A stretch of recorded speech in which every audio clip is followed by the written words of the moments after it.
అందరికీ నమస్కారం. నా పేరు సిద్ధు, తెలుగు పండిట్. ఐసీఎస్ఈ సిలబస్ కి సంబంధించి తెలుగు బుక్కులు అయినటువంటి గద్య కదంబం నుంచి మీకు ఈరోజు ఒక పాఠాన్ని వివరించబోతున్నాను. పాఠం గురించి మీకన్నా పిల్లలు, మన భారతదేశం లోపల రెండు ఇతిహాసాలు అనేటువంటి ఉన్నాయి. ఒకటి మహాభారతం, రెండు రామాయణం. ఇతిహాసం అంటే ఏంటిదంటే ఇలా జరిగింది అని చెప్పేటటువంటిది ఇతిహాసము. ఇప్పుడు మనం రాజుల కాలాల గురించి ఛత్రపతి శివాజీ ఉండే, ఝాన్సీ లక్ష్మీబాయి ఉండే, రుద్రమాదేవి ఉండే, ఈ విధంగా పరిపాలన చేసింది. అవన్నీ విషయాలు మనకి ఇట్లా తెలుస్తున్నాయి. ఇట్లా ఏదో పుస్తకాలలో రాస్తారు కాబట్టి మనకు తెలుస్తుంటాయి. మనం వాళ్ళ కాలంలో లేవు కదా, అయినా కూడా మనకు తెలుస్తున్నాయి. ఎట్లా అంటే రాసి పెడుతున్నారు. అట్లా ఇలా జరిగింది అని చెప్పేటటువంటి వాటిని ఇతిహాసాలు అని అనడం అనేటువంటి జరుగుతుంది. ఆ ఇతిహాసాల్లో మహాభారతం, రామాయణం ముఖ్యమైనటువంటి. ఈ రోజు మనము రామాయణం గురించి తెలుసుకోబోతున్నాం. ఈ రామాయణం లోపల ఈ రామాయణాన్ని ఎవరు రాశారంటే వాల్మీకి మహర్షి రాయడం అనేటువంటి జరిగింది. ఈయన సంస్కృత భాష లోపల ఈ రామాయణాన్ని రాయడం అనేటువంటిది జరిగింది. 24,000 శ్లోకాలతోటి ఈ రామాయణాన్ని రాయడం జరిగింది. ఇందులో మొత్తాన్ని వాల్మీకి రాసినటువంటి రామాయణం లోపల 6 కాండాలు ఉంటాయి.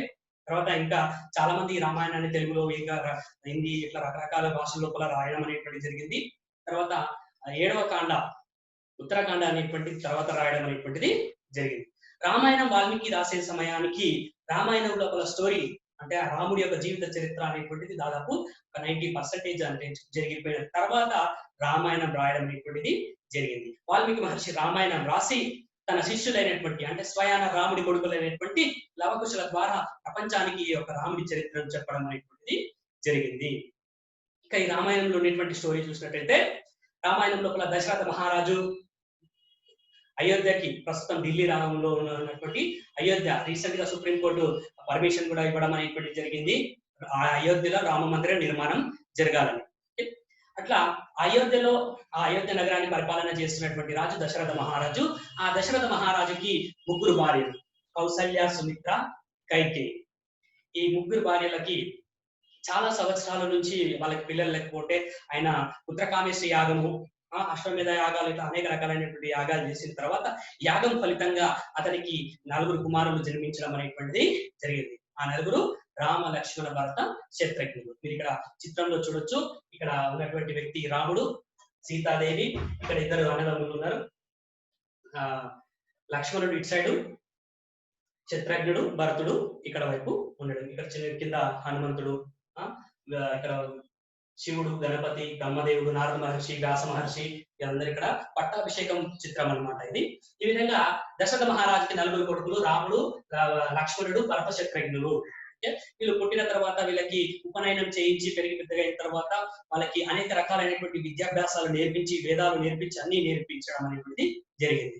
ఆ తర్వాత రాముడికి పెళ్లి చేయాలనేటువంటి ఆలోచన రావడం అనేటువంటి జరిగింది. ఆ మంత్రులందరూ పిలిపించి రాముడికి పెళ్లి చేద్దామని అనుకుంటారు. అనుకున్న తర్వాత ఆ టైం లోపలే వాళ్ళ యొక్క సభకి విశ్వామిత్రుడు అనేటువంటి వ్యక్తి రావడము, ఆ విశ్వామిత్రుడు వచ్చేసి రామలక్ష్మణుల్ని తన యాగానికి సహాయంగా తీసుకొని వెళ్ళడము. అట్లా వెళ్తూ వెళ్తూ మధ్య లోపల ఆ రామలక్ష్మణుల్ని ఒక ఊరి లోపల ఒక రాక్షసు ఉంటది, తాటకి అనేటువంటి రాక్షసు ఉంటది. ఆ రాక్షసుని మన రాముడి చేత చంపించడము. ఆ తర్వాత రాముడు ముందుకు వెళ్తున్న కొద్దీ రాముడు ఆ యొక్క గంగా నది గురించి, వాళ్ళు గంగా నది మీద అక్కడ ఇప్పట్లో బస్సులో అన్ని ఉన్నాయి కానీ అప్పట్లో నడుచుకుంటూ వెళ్ళడం అనమాట. ఆ గంగా నది తీరంలో వెళ్తుంటే గంగా నది యొక్క ఎలా ఉద్భవించింది అనేటువంటి విషయాలు రాముడు అడిగితే ఆ విశ్వామిత్రుడు చెప్తాడు అనమాట. పూర్వం భగీరథుడు ఉంటే ఆయన ప్రత్యక్షం చేసుకొని ఈ విధంగా గంగను భూమిలో కలిసి తీసుకొచ్చడం. ఈ విధంగా అనేక విషయాలు చర్చించుకుంటూ ఒక దగ్గర చీకటైతే పడుకొని ఉంటారు. పడుకున్న తర్వాత ఉదయాన్నే మళ్ళీ ఎర్లీ మార్నింగ్ 3 o'clock ఆ టైం లోపల సూర్యుడు ఉదయించేటటువంటి ఆ సమయంలో ప్రాతకాలం లోపల ఆ యొక్క రామలక్ష్మణుల్ని మన విశ్వామిత్రుడు మేల్కొల్పుతాడన్నమాట. ఏ విధంగా అంటే, కౌసల్య సుప్రజ రామ పూర్వ సంధ్యా ప్రవర్తతే ఉత్తిష్ట నరశార్దూలం కర్తవ్యం దైవమాన్వితం అంటూ ఈ విధంగా ఆ రోజు విశ్వామిత్రుడు ఈ యొక్క రామలక్ష్మణుని మేల్కొల్పుతున్నాడు అన్నమాట. కౌసల్య, సుమిత్ర కుమారులైనటువంటి రామలక్ష్మణులారా, లేవండి, సూర్యుడు ఉదయిస్తున్నాడు, సంధ్యావందనం చేసుకోవాలి మనము అని, ఆ విధంగా సంధ్యావందనం చేసుకోవాలి అని వాళ్ళని మేలుకొల్పారు. ఆ రోజు విశ్వామిత్రుడు మేలుకొల్పిన పాట మనం ఈ రోజు ఇళ్లలో గుళ్ళల్లో ఆ పాటను సుప్రభాతంగా వింటూ ఉంటామన్నమాట. సో ఆ విధంగా రామలక్ష్మణుని తీసుకొని వెళ్ళి తన యాగానికి రక్షణగా ఉన్న తర్వాత ఆ విశ్వామిత్రుడు తన యొక్క పక్క రాజ్యమైనటువంటి మిథాలి రాజ్యానికి తీసుకెళ్లి అక్కడ సీతాదేవి వాళ్ళ తండ్రి జనక మహారాజు ఉంటాడు. అక్కడ శివధనుస్సును విడిచిన వాళ్ళకి తన కూతురునిచ్చి పెళ్లి చేస్తానని చెప్తాడు. అక్కడ ఈయన రామలక్ష్మణులు వెళ్ళినప్పుడు రాముడు ఆ యొక్క శివధనుస్సు విడిచేసి సీతను పెళ్లి చేసుకొని ఈ యొక్క తన జనక మహారాజు యొక్క తమ్ముడి కూతుర్లు, తర్వాత జనక మహారాజుకి ఇద్దరు కూతుర్లు, ఆ యొక్క సీతాదేవి, తర్వాత ఈ యొక్క ఊర్మిళ, తర్వాత ఇంకా తన తమ్ముడు కూతుర్లు అనేటువంటి ఇద్దరు కూతుర్లని, మొత్తానికి 4 కూతుర్లని ఈ 4 అన్నదమ్ములకి ఇచ్చి పెళ్లి చేయడం అనేటువంటిది జరుగుతుంది. ఆ విధంగా అక్కడ పెళ్లి అయిన తర్వాత వాళ్ళు మళ్ళీ అయోధ్యకి రావడం అనేటువంటి జరుగుతుంది. అయోధ్యకి వచ్చిన తర్వాత దశరథరాజు ఏజ్ అయిపోతుంది, నేను నా పెద్ద కొడుకు పట్టాభిషేకం చేయాలని అనుకుంటాడు. ఆ పట్టాభిషేకం చేయాలనుకున్నటువంటి సమయం లోపల ఒక పని మనిషి చెప్పినటువంటి మాటలు విని కైకేయి తన కొడుకైనటువంటి భరతుడికి పట్టాభిషేకం చేయాలి, రాముణ్ణి అడవికి పంపించాలి 14 సంవత్సరాలని 2 కోరికలు కోరుతారు అనమాట. ఈ 2 కోరికలు మన దశరథ మహారాజు ఒకప్పుడు ఆమెకు మాటిస్తాడు అనమాట. ఆ విధంగా ఆమె కోరిక ప్రకారంగా రాముడు అడవిలోకి రావడం అనేటువంటిది జరుగుతుంది అనమాట. అడవిలోకి వచ్చిన తర్వాత వాళ్ళు దాదాపు ఒక 10 సంవత్సరాలు మునుల ఆశ్రమాల దగ్గర ఉండుకుంటూ అలా అక్కడక్కడ ఆశ్రమాల్లో ఉంటూ వస్తున్నారు అనమాట. ఫైనల్ గా ఉన్నటువంటి చిత్రకూటం అనేటువంటి ప్రాంతం లోపల మనకి ఇక్కడ మహారాష్ట్ర కర్ణాటక ప్రాంతం లోపల చిత్రకూట పర్వతం దగ్గర వీళ్ళు ఉండడం అనేటువంటి జరుగుతుంది. అక్కడ సీతాదేవి ఒక రోజు ఉన్నప్పుడు అక్కడ ఉన్నప్పుడు రాముణ్ణి రావణాసురుడి చెల్లైనటువంటి శూర్పణఖ వచ్చి ఇష్టపడుతుంది, అతన్ని పెళ్లి చేసుకోవాలని అడిగితే అతను నిరాకరిస్తాడు. తర్వాత ఆమె ముక్కు చెవులను కోసి పంపిస్తే ఆమె కోప్పడి వాళ్ళ అన్నకి రావణాసురుడు చెప్తే రావణాసురుడు పట్టించుకోకపోతే అతనికి ఏ రకంగా పట్టించుకుంటాడని సీత గురించి కొంచెం బాగా సీత బాగుంటుంది, నీ పక్కన బాగుంటుంది ఇట్లా చెప్పడం వల్ల ఆ రావణాసురుడు కూడా సీత మీద ఇష్టపడి సీతని తీసుకొని పోదామని ఇక్కడ వస్తాడు. ఆ సీత దగ్గరికి వచ్చేటప్పుడు తన మిత్రుడైనటువంటి మారీచుని లేడీ వేషం లోపల రమ్మని చెప్తాడు అనమాట. ఆ విధంగా జింక వేషం లోపల ఆ యొక్క మారీచుడు వస్తాడు. ఆమె బంగారు లేడీని కావాలని కోరుకుంటది. ఆ రాముడు ఆ లేడీని వెతుక్కుంటూ ముందుకు వెళ్ళిపోతాడు. ఇక్కడ ఇంటి దగ్గర లక్ష్మణుడు సీతాదేవి ఉంటది. లక్ష్మణుడు సీతాదేవి ఇక్కడ వీళ్ళిద్దరు ఉన్నప్పుడు రాముడు అక్కడ లేడీ వెంట వెళ్ళినప్పుడు ఆ దొరుకుతలేదు ఆ లేడీని బాణం వేసి కొడతాడు. కొట్టిన వెంటే ఆహా లక్ష్మణ ఆహా సీత అని ఆ లేడీ వాయిస్ ఇట్లా చేస్తూ చనిపోతాడు అనమాట. రాక్షసి మాయ, ఇదంతా కూడా మాయకు సంబంధించినట్టు. ఆ విధంగా చనిపోవడం వల్ల అయ్యో మీ అన్నకి ఏదో ఆపద వచ్చినటువంటిది, ఆహా లక్ష్మణ ఆహా సీత అంటున్నాడు, నువ్వు వెళ్ళి మీ అన్నను రక్షించాలి అని లక్ష్మణుడు చెప్తే లక్ష్మణుడు వెళ్ళడం అనేటువంటిది జరుగుతుంది. అప్పుడు ఇంటి దగ్గర ఒక్కదే ఉంటే ఆ సీతాదేవిని రావణాసురుడు వచ్చి అపహరించుకొని పోతాడనమాట. తర్వాత రాముడు రిటర్న్ బ్యాక్ ఇదేదో మాయ లెక్క ఉన్నది, ఇది రాక్షసుడు ఉన్నాడు అని ఆవేశంతో కోపంలో వచ్చి రివర్స్ వస్తుంటే లక్ష్మణుడు కూడా ఆయన లెక్కడికి పోయింది కదా, వెతకడానికి పోయింది కాబట్టి ఈయన ఇద్దరు కలుసుకుంటారు. అరే నువ్వు ఆ వద్దని వదిలేసి ఎందుకు వచ్చినావు రావా అని చెప్పడే అంటే అయ్యో అన్న వద్దే ఒమ్మని అందుకే నేను వచ్చినా అన్న అంటే సరే అని ఇద్దరు ఇంటికి వచ్చి చూసేసరికి రావణాసురుడు సీతను ఎత్తుకొని వెళ్ళడం అనేటువంటిది జరుగుతుంది. అప్పుడు ఆ సీత ఎక్కడుందా అని వెతుక్కుంటూ ఈ రామలక్ష్మణులు వెళ్తారన్నమాట. ఈ రోజు మనం చెప్పుకోబోయే పాఠం పేరు సీతాన్వేషణ, సీతను అన్వేషించడము. ఓకే, ఈ రోజు మనం పాఠము దాని గురించి చెప్పుకుందాం. షేర్ స్క్రీన్ ద్వారా ఆ పాఠం గురించి ఎక్స్ప్లెనేషన్ అనేటువంటిది ఇస్తా చూడండి.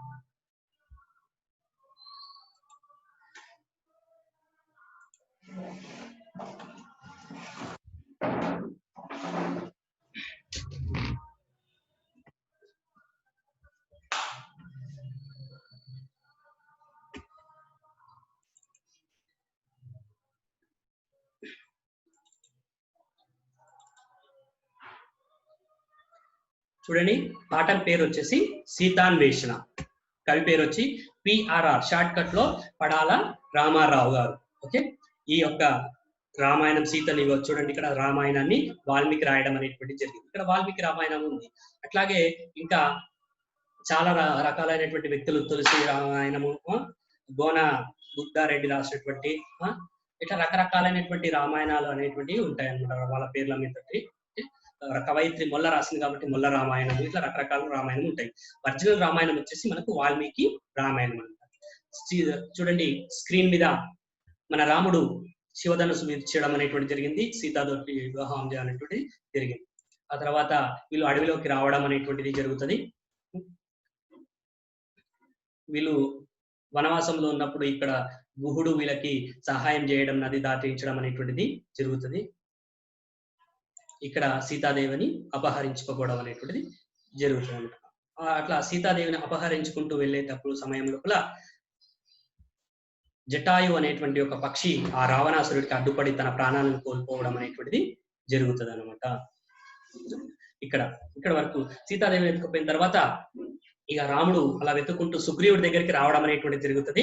కిష్కింద, కర్ణాటక రాష్ట్రంలో ఉన్నటువంటి కిష్కింద ప్రాంతం లోపల ఈ యొక్క సుగ్రీవుడు ఉంటాడనమాట. ప్రస్తుతం హంపి టెంపుల్ పక్కన ఈ ప్రాంతం అంతా కూడా ఉన్నదనమాట. హంపి ఇదంతా కూడా అక్కడ కిష్కిందకు సంబంధించినటువంటి ప్రాంతం అనమాట. వీళ్ళు సుగ్రీవుడి దగ్గరికి వచ్చేసి మేము ఇట్లా వచ్చినాము, మా సీతాదేవి కనిపించలేదు, మీరు వెతుకుంటూ ఇట్లా వచ్చినాము అంటే, సరే నేను మీకు సహాయం చేస్తానని చెప్తాడు. తనకు ఒక ప్రాబ్లం ఉంటుంది అనమాట. తన అన్న వాలి నుంచి తనకి ప్రాణాపాయం ఉంటుంది అనమాట. తన వాలిని రాముడు చంపేయడం అనేటువంటి జరుగుతుంది. చంపేసిన తర్వాత అతన్ని సుగ్రీవుని పట్టాభిషేకం చేసేసి ఆ రాజ్యానికి, కిష్కింద రాజ్యానికి రాజుగా చేస్తాడు అనమాట. రాముడు ఈ విధంగా సుగ్రీవునికి హెల్ప్ చేస్తాడు. ఇప్పుడు సుగ్రీవుడు తన దగ్గర ఉన్నటువంటి వానర సైన్యాన్ని సీతను వెతకడం కోసం 8 దిక్కులకు పంపించడం అనేటువంటిది జరుగుతుంది అనమాట. ఒక్కొక్క టీంని ఒక్కొక్క రకాలుగా 4 టీములుగా చేసేసి తూర్పు, పడమర, ఉత్తరం, దక్షిణం 4 దిక్కులకి నలుగురిని పంపించడానికి సిద్ధంగా ఉంచుతాడు అనమాట. ఉంచేసి హనుమంతుడిని పిలిపిస్తాడు. ఫస్ట్ హనుమంతుడిని పిలిపించి, సుగ్రీవుడు, హనుమా, నేను రామునికి మాట ఇచ్చిన సీతాదేవిని వెతకడం అనేటువంటిది నీ మీదే భారం ఉన్నది, నా మాట నిలబెట్టుకో అని చెప్పడము జరుగుతుంది. అప్పుడు హనుమంతుడు కూడా నేను నీ మాట నెరవేరుస్తానని సుగ్రీవునితో చెప్పడం అనేటువంటిది జరుగుతుంది అనమాట. ఆ తర్వాత ఆ విధంగా వీళ్ళిద్దరు రాముడు, సుగ్రీవుడు హనుమంతుడు డిస్కషన్ చేస్తూ ఉన్నప్పుడు రాముడు ఆ మాటలు వింటాడనమాట. వినేసి ఇక ఈ కార్యాన్ని నెరవేర్చేటటువంటి వ్యక్తి హనుమంతుడు ఒక్కడే అని తను తెలుసుకొని హనుమంతుని దగ్గరికి వచ్చేసి, హనుమా, నువ్వే ఈ కార్యాన్ని నెరవేరుస్తావు అని తన వేలికున్నటువంటి ఉంగరాన్ని తీసి హనుమంతునికి ఇచ్చి తన 2 చేతులను ఈ విధంగా పట్టుకొని కన్నీరు కారుస్తూ ఉంటాడు అనమాట. ఆ కన్నీళ్లు తన యొక్క చేతుల మీద హనుమంతుడికి పడ్డప్పుడు తాను ఎంబడే రియాక్ట్ అయిపోయి తన కాళ్ళ మీద హనుమంతుడు రాముడి కాళ్ళ మీద పడతాడు. హనుమంతుడిని లేపేసి తన నుదుటి మీద ముద్దిచ్చేసి, నువ్వు ఈ కార్యక్రమాన్ని నెరవేరుస్తావని నాకు నమ్మకం ఉందని అతనికి చెప్పేశాడు అనమాట. అప్పుడు హనుమంతుడు మనసులో అనుకుంటాడు, ఈ కార్యాన్ని నెరవేర్చుకోవాలనుకుంటాడు. ఆ విధంగా ఈ వానర సైన్యానికి నువ్వే రాజు, ఇప్పుడు నువ్వే విజయడంకా మోగించు అని సుగ్రీవుడు చెప్తే, జయహో అని రాముడు చెప్పిన తర్వాత 4 టీములు 4 వైపులా, okay, east, west, south, north, తూర్పు, పడమర, ఉత్తరం, దక్షిణం, ఈ విధంగా 4 టీంలు వెళ్తాయన్నమాట. అలా వెళ్ళిన తర్వాత వాళ్ళకి 1 నెల రోజులు టైం ఇస్తాడు అనమాట సుగ్రీవుడు. ఇచ్చినప్పుడు 3 టీములు తూర్పు, పడమర, ఉత్తరం, తూర్పు, పడమర, ఉత్తరం, ఈ 3 టీమ్స్ 1 మంత్ లోపల వచ్చేసి మా వల్ల మేము అంతా వెతికినాము, మాకు సీత జాడ కనిపించలేదు అని చెప్తారు. తర్వాత ఇక వీళ్ళందరి ఆశలు ఆ సౌత్ టీమ్, దక్షిణం వైపు వెళ్ళినటువంటి గ్రూప్ మీదే వీళ్ళకు ఆశలు అనేటువంటి ఉన్నాయి. ఇక వీళ్ళు ఏ విధంగా వెళ్ళిండ్రు? సౌత్ గ్రూప్ హనుమంతుడు, అంగదుడు, జాంబవంతుడు, నీలుడు, ఇట్లా రకరకాలైనటువంటి గొప్ప గొప్ప వ్యక్తులందరూ కూడా ఈ యొక్క దక్షిణం వైపు వెళ్ళినటువంటి సమూహం లోపలనే ఉండడం అనేటువంటిది జరిగిందనమాట.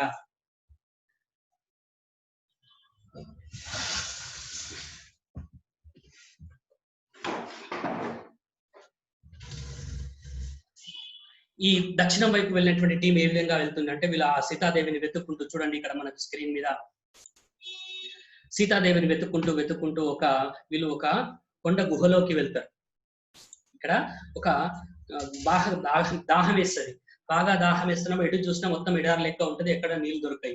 కానీ ఇక్కడ ఒక గుహ ఉంటది, ఆ గుహలో నుంచి పక్షులు కిలకిలా రాగాలు చేసుకుంటూ వస్తూ ఉంటాయి అనమాట. ఆ పక్షులు వస్తున్నాయి అంటే ఇక్కడ ఏదో నీళ్లు ఉండాలి అనుకొని వాళ్ళ గుహ చీకట్లు ఉంటుంది, అయినా కూడా దాంట్లోకి వెళ్తారు అనమాట. వెళ్తే ఆ గుహ లోపల కొంచెం దూరం వెళ్ళిన తర్వాత నదీ జలాలు, సరస్సులు, మంచి ఫల వృక్షాలు ఇవన్నీ కూడా ఉన్నాయి. తర్వాత ఎటు చూసినా వజ్ర వైడూర్యాలు కుప్పలు కుప్పలుగా పోసి ఉన్నాయి అనమాట. లోపల మొత్తం ఒక నగరమే ఉన్నది. ఆ గుహ లోపల ఒక పెద్ద నగరం ఉన్నదనమాట. పాలరాతితో కట్టినటువంటి కట్టడాలు, బంగారు వజ్ర వైడూర్యాలు అన్ని ఉన్నాయన్నమాట. అక్కడ ఒక మండపం ఉంటది. ఆ మండపం లోపల ఒక జింక చర్మం మీద ఒక తపస్విని కూర్చో ఉంటది. ఆమె పేరే స్వయం ప్రభ. ఈ గుహ ఎక్కడిది అంటే ఈ గుహను రాక్షసుల రాజు అయినటువంటి శుక్రాచార్యుడు శిష్యుడు అయినటువంటి నలుడు ఈ యొక్క దాన్ని కట్టడం అనేటువంటి జరుగుతుంది.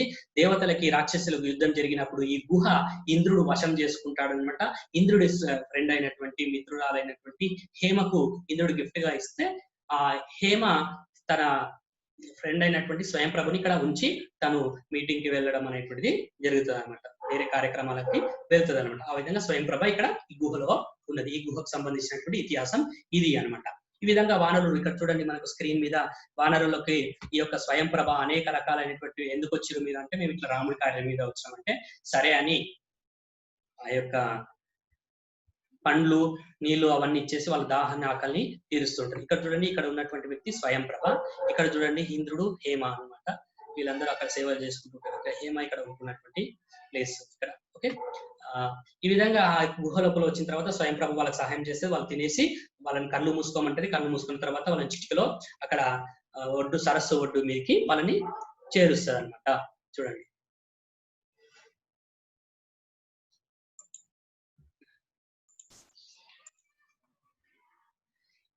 ఈ విధంగా వాళ్ళు సముద్రం ఒడ్డుకి చేర్చడం అనేటువంటిది జరుగుతుంది. సముద్రం ఒడ్డుకి చేర్చిన తర్వాత ఇక వీళ్ళు బాగా బాధపడుతూ ఉంటారనమాట.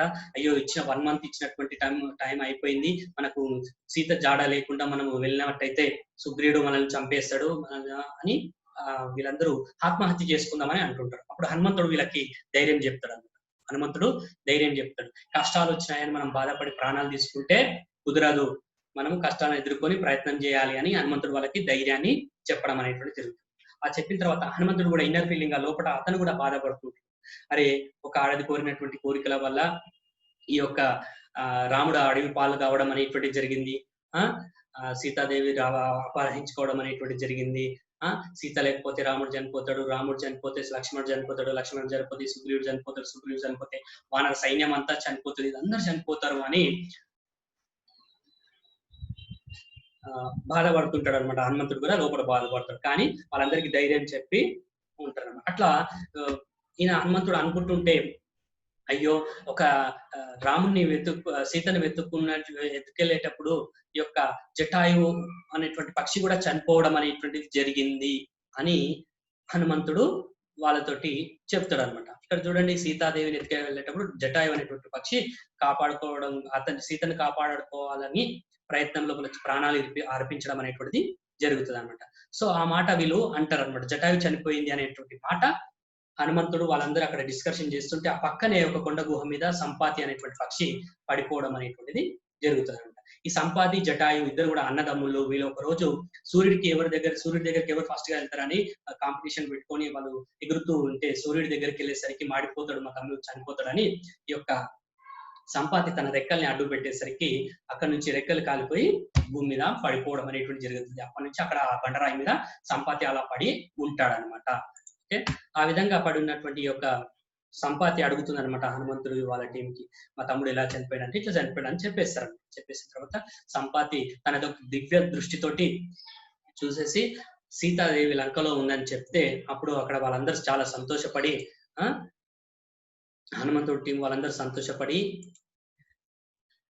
ఇక మన లోపల ఈ సముద్రాన్ని దాటి శ్రీలంకకు పోయి సీతను జాడ తెలుసుకొని వచ్చేటటువంటి వాళ్ళు ఎవరు అని ఒకరినొకరు అడుగుతున్నారు అనమాట. నేనైతే సముద్రంలో ఒక 50 అడుగులు దుంకగలుగుతాను సముద్రం మీదకి వెళ్ళి.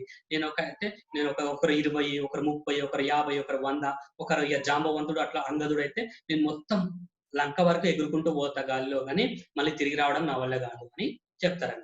ఇక వీళ్ళందరి దృష్టి హనుమంతుడి మీద పడుతుంది. హనుమంతుడికి సంబంధించి హనుమంతుడిని దివ్య శక్తులు అన్నిటి గురించి హనుమంతుడికి వీళ్ళు చెప్తారనమాట. హనుమంతుడు అంజనాదేవి కేసరి యొక్క దంపతుల యొక్క కుమారుడు, వాయుదేవుడి వరం వల్ల పుట్టినటువంటి వ్యక్తి. ఇక హనుమంతుడి యొక్క దివ్య దృష్టి ఏంటిదంటే అతను ఒకరోజు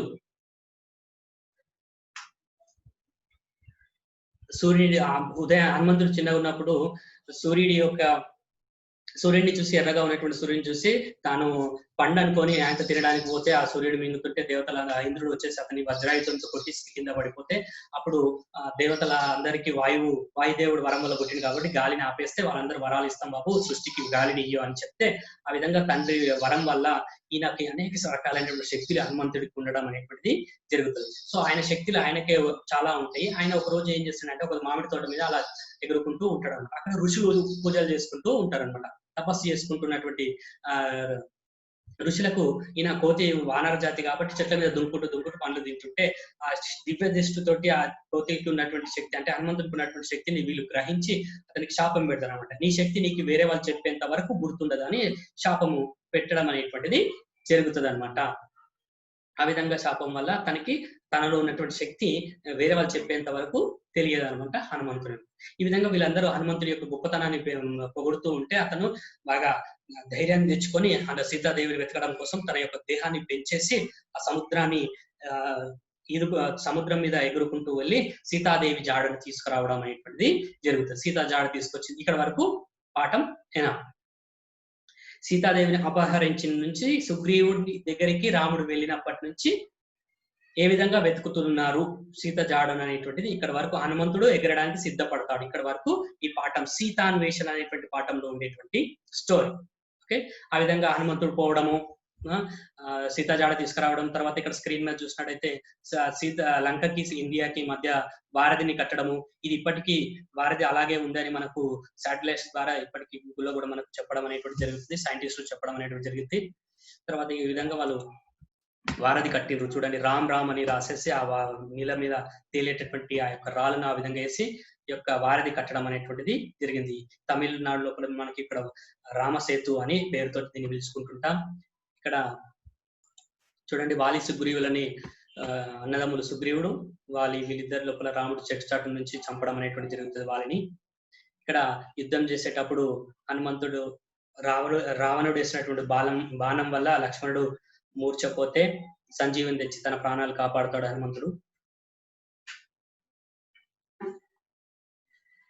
ఆ తర్వాత రావణాసురుణ్ణి చంపేయడం, తర్వాత సీతను తీసుకొచ్చుకోవడము. ఆ విధంగా ఈ యొక్క సీతాన్వేషణ అనేటువంటి పాఠం రామాయణం అనేటువంటిది ఈ విధంగా మనకు ఎండ్ అవుతుంది అనమాట.